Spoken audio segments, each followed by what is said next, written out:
बेटा तुम खड़ी क्यों हो क्लास में? सीट नहीं मिल रही? आगे आ जाओ, थर्ड लाइन में आ जाओ, थर्ड लाइन में बैठा लो बेटा इसको।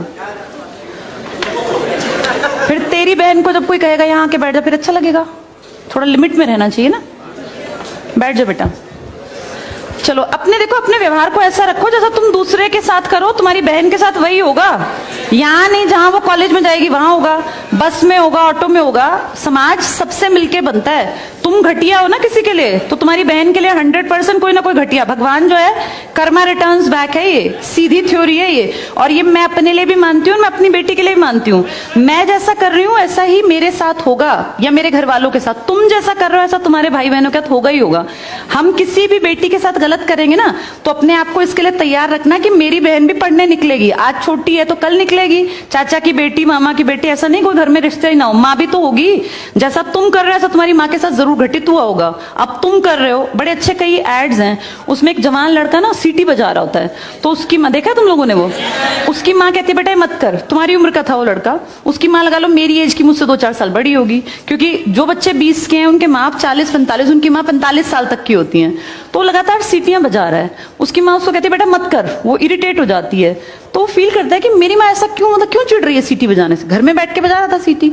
तो उसकी माँ को याद आता है कि जब मैं रोज बस स्टॉप पे जाती हूँ, 45 साल की अधेड़ उम्र की एक औरत, एक घटिया लड़का, मतलब ऐसे नहीं होते बिल्कुल ही घटिया जिनकी परवरिश हो, वो रोज उसको परेशान करता है, उस 45 साल की औरत को।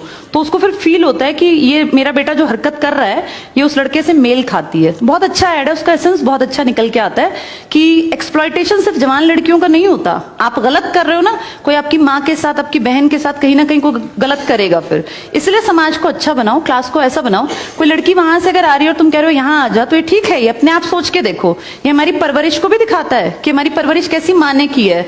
अपनी बेटियों को जितने हम संस्कार देते हैं ना, उससे ज्यादा बेटों को देने चाहिए, क्योंकि गलत करने वाले लड़के ही तो है ना, किसी के प्रति गलत कमेंट करने वाले। ये ठीक नहीं होता। इतने काबिल बनो कि कोई तुम्हारे साथ बैठना चाहे। तुम्हें ये कहना पड़ रहा है कि यहाँ के बैठो, तुम कोई वो छिछोरे 70-80 के दशक के लड़के थोड़ी ना हो, पढ़े लिखे 21वीं-22वीं सदी के लड़के बैठे हो। तुम कोई बच्चे नहीं हो। अब अपने व्यवहार को इतना अच्छा बनाओ, क्योंकि जब गलत बात बोलो ना तो ये सोच के बोलना कि मेरे घर में जो औरत है ना उसको ये सहना पड़ रहा है कहीं ना कहीं। तुम ही लोगों ने समाज बना रखा है, इसको घटिया बना लो चाहे अच्छा बनाओगे तो पूरा समाज अच्छा बन जाएगा। घटिया बनाओगे तो तुम्हारी माँ को भी वो 100% सुनना पड़ता होगा, क्योंकि ये कर्म है, ये किसी को नहीं छोड़ते। तुम सबको चार दीवारी में नहीं रख पाओगे। तुम्हारी माँ को भी कहीं ना कहीं बाहर निकलना पड़ता है, चाहे वो मार्केट सब्जी लेने जाती हो, गाँव में रहते हो तो गली में तो निकलती है ना, उसको भी सुनना पड़ता होगा, क्योंकि समाज बनाने वाले तुम ही लोग हो। तो ये ध्यान रखो सबको कि भाई किसी को हमारे किसी भी कमेंट से बुरा ना लगे, और इनको अलग मत समझो। जैसी तुम्हारी बहनें ऐसी ये हैं। पसंद आना कोई अलग बात होती है, पर व्यवहार अच्छा रखना चाहिए। तुम्हारी परवरिश अच्छी माने की है, कम से कम ये दिखा के चलना।